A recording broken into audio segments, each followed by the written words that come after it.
o dinheiro que vai para o investimento nisso aqui. Enfim, assim, esse é o mundo ideal, né? Não quer dizer que é assim que realmente, mas dá uma noção do que é necessário fazer. Então, para que ele se mostre diferente, aquilo que aconteceu, que já foi visto no censo anterior, tem que ser levado a sério e aplicado nas políticas públicas.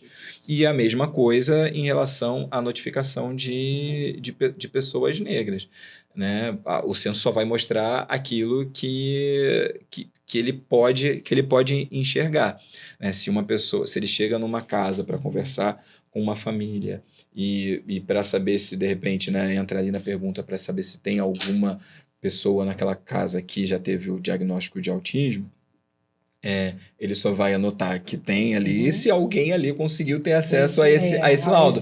Ele não tem como olhar e saber, não, é autista mesmo sem laudo. Então, realmente, tem que ser visto o censo de agora e levar ele realmente a sério e aplicar mesmo, distribuir os investimentos de maneira que sejam corrigidos os erros, né? Claro que de um para o outro você não vai corrigir tudo, mas a gente precisa ver os avanços, né? E falando ainda em censo, né? Se tivesse uma pergunta que você pudesse sugerir para o censo, para o próximo censo, qual seria? Qual seria?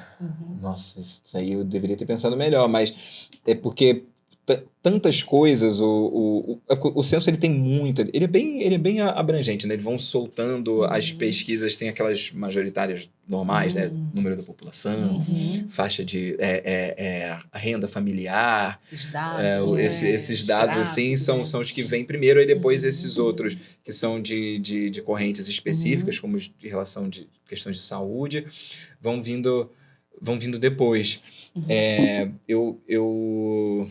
Nossa, eu realmente não sei, desculpa se eu soubesse. Mas é porque a minha cabeça funciona muito nesse sentido social, sempre pensando na questão educacional, assim, né?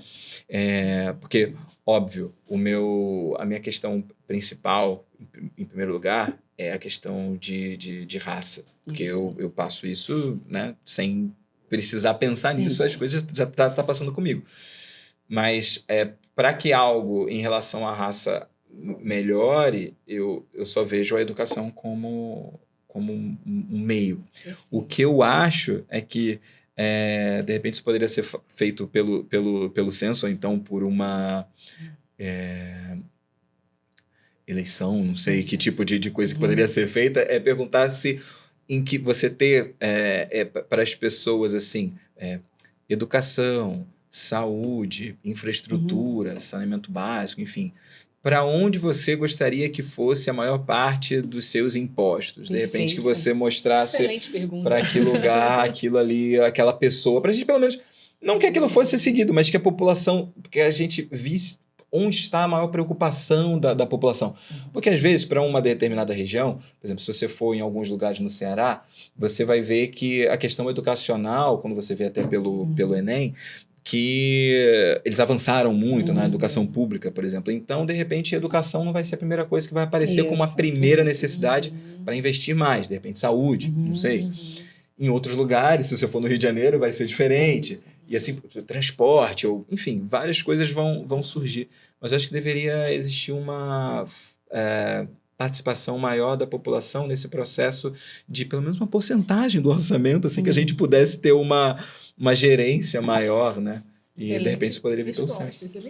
Talvez uma participação mais ativa, mais né? Ativa, né? Excelente resposta.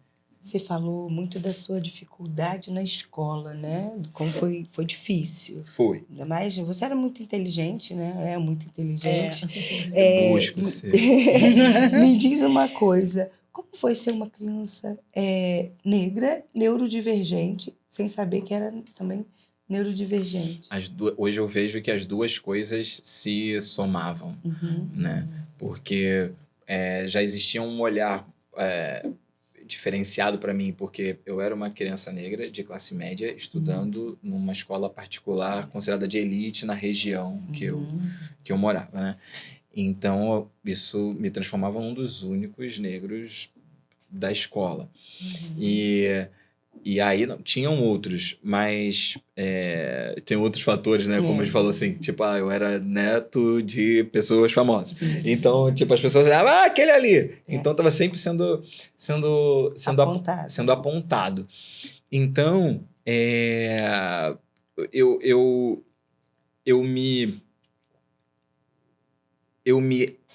isso se somava, né? Para eu tentar me integrar, e como eu sabia que eu sabia não, né? Eu sabia que eu era diferente, tinha alguma dificuldade, mas para buscar essa integração que toda criança ou adolescente busca de alguma maneira, eu me autodepreciava. Então, isso tem a ver com as duas coisas, né? Tanto por ser negro como por ser neurodivergente sem saber, sem ter o laudo. Então, eu fazia piadas depreciativas comigo mesmo. E isso fazia com que os outros rissem e me... E te incluísse no grupo. E me incluíssem no grupo. Isso era algo muito comum, não só na escola, mas em outros ambientes que eu passava, né? Que eu fazia muitas atividades. Então, e uma coisa que meus pais fizeram e fariam se eles já soubessem que eu sou neurodivergente ou não, é que eles queriam sempre me deixar, eu e minha irmã, deixar a gente bem ocupado. E, então a gente fazia muita coisa, fazia curso de inglês, fazia natação, fazia futebol. Então eu fazia depois teatro. Então eu estava fazendo muitas coisas, tinha contato com muitos grupos. E buscava me integrar de alguma maneira em todos eles, então eu tinha esse cansaço. E o lugar onde eu me achava mais, assim, que eu ficava melhor, era nadando. Eu nadava, competia e tudo mais. E a natação ela é muito solitária, né? Então, aí ali você tá meio que no silêncio, numa paz. Então, aquilo era muito... calmante para mim, muito importante, assim, me equilibrava.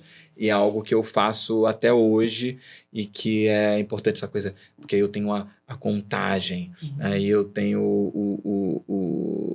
o movimento que eu fico na cabeça, que ele é repetitivo. Então, foi uma das coisas que mais me ajudou, assim, desde novo a ter esse equilíbrio, a ter um pouco mais de equilíbrio, sabe? Mas todas as mães fazem caminhos, isso. né? Você foi encontrando caminhos alternativos, fui encontrando vários